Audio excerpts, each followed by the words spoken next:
3. Ibu Triani, Ustadz, bolehkah seorang wanita membaca Quran ketika haid menggunakan HP? Perempuan yang sedang haid tidak boleh membawa Quran, tidak boleh memegang Quran, tidak boleh membaca Quran, tidak boleh masuk masjid, tidak boleh sholat, tak boleh puasa, tak boleh tawaf. 7. Lihat kitab Al-Fiqhul Islami wa Adillatuh.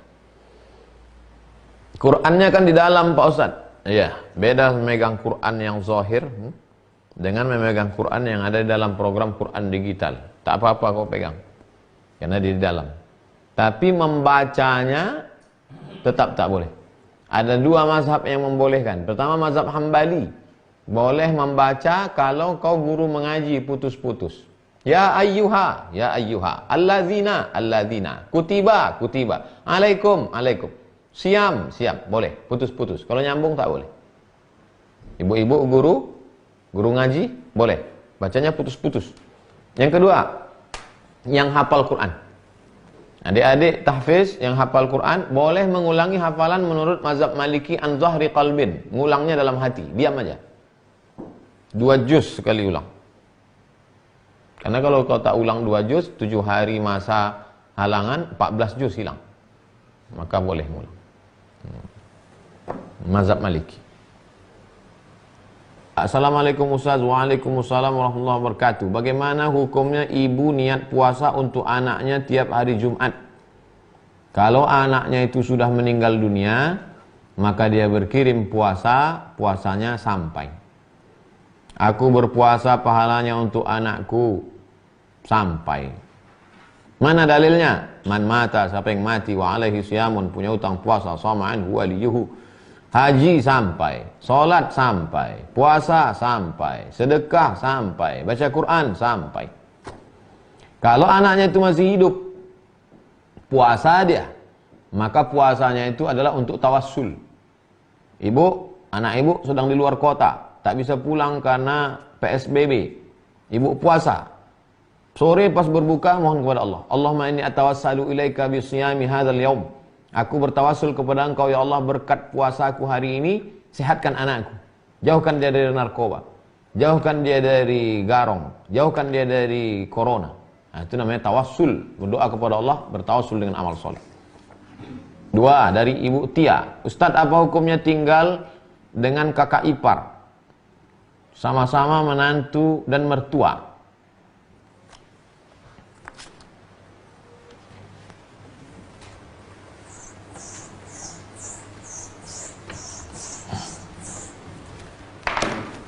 Engkau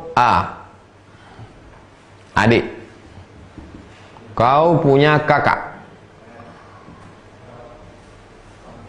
Kakakmu ini punya istri. Kau adik laki-laki.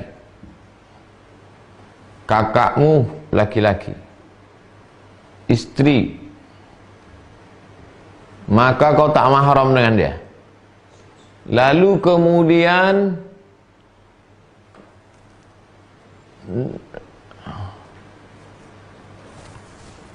dari namanya Tia berarti perempuan. Perempuan. Kakakmu perempuan. Suaminya. Suami. Kau tak mahram dengan dia. Ya Rasulullah, bagaimana kalau kami berdua-duaan dengan ipar? Kata Nabi, alhamu al-maut, mati kata Nabi. Kenapa mati? Karena kalau kau berduaan dengan orang lain, tertangkap, kau bisa nikah. Tapi kalau kau berduaan dengan ini, mati. Mana mungkin kalian bisa jadi madu? Mati.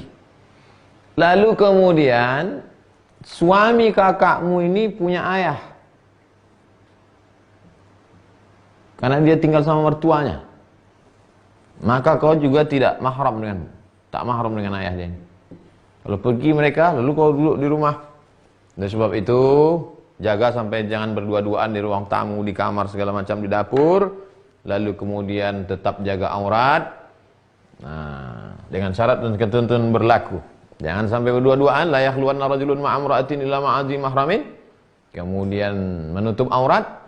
Jangan sampai yang nampak hanya wajah dan tapak tangan.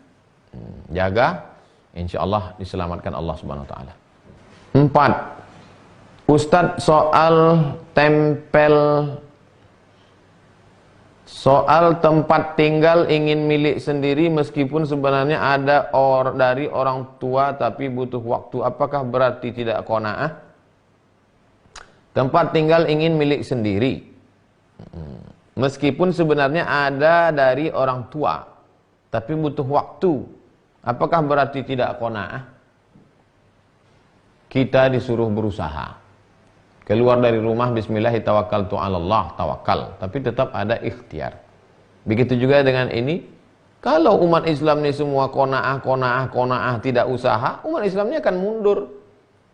Qanaah itu setelah berusaha, berikhtiar, kemudian azam, tekad, tawakal Allah. Dapat, alhamdulillah. Tak dapat, jadi qanaahnya dipasang sebelum proses itu supaya kita tidak tamak.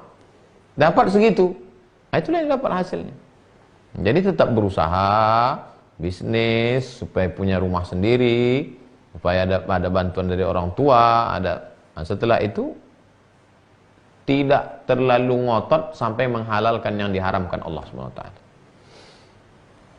Esti Nabila, Ustadz, katanya sombong dengan orang sombong itu bagus. Apa tidak bertentangan dengan qanaah? Qanaah ini merasa cukup dengan pemberian Allah. Sedangkan membalas orang sombong tadi itu adalah untuk menjatuhkan ego dia. At-takabbur lil mutakabbir shadaqah. Sombong pada yang sombong, shadaqah. Kita udah bahas. Coba ulang lagi pertemuan-pertemuan beberapa yang lalu. Bahwa yang namanya tawadhu, dalam pembahasan tawadhu kemarin, adalah at-takabbur, menunjukkan keangkuhan kepada orang yang punya harta. Itulah tawadhu. Jadi bukan kita malah menghinakan diri di depan orang yang sombong, punya kuasa, punya harta. Kita mesti lawan dia.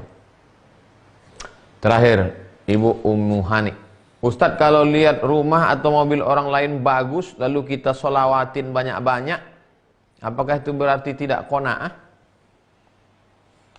Ya Rasulullah, ya bagaimana kalau kami sendalnya bagus, bajunya bagus? Apa kata Nabi? Innallaha jamilun yuhibbul jamal. Allah itu maha indah, suka kepada yang indah. Jadi kalau ibu melihat mobil orang bagus, Allahumma sholli ala sayyidina Muhammad wa ala ali sayyidina Muhammad, itu bukan berarti ibu tidak qanaah. Apa yang tersembunyi di balik solawat itu? Man shalla alayya salatan, siapa yang bersolawat kepadaku satu kali, sallallahu alaihi biha asyra, dibalas Allah 10. Berarti mobil ibu 10 kali lipat daripada itu bagusnya. Huttat anhu asyara sayiat. Kalau terlintas dalam hati hasad, dengki, tak senang, dihapuskan Allah kesalahan. Wa rufi'at lahu asyara darajat, dinaikkan Allah derajat tingkatan kemuliaan. Oleh sebab itu tak salah, tidak bid'ah melawan bisikan-bisikan hati dengan bersolawat. Allahumma sholli ala sayyidina Muhammad wa ala ali sayyidina Muhammad.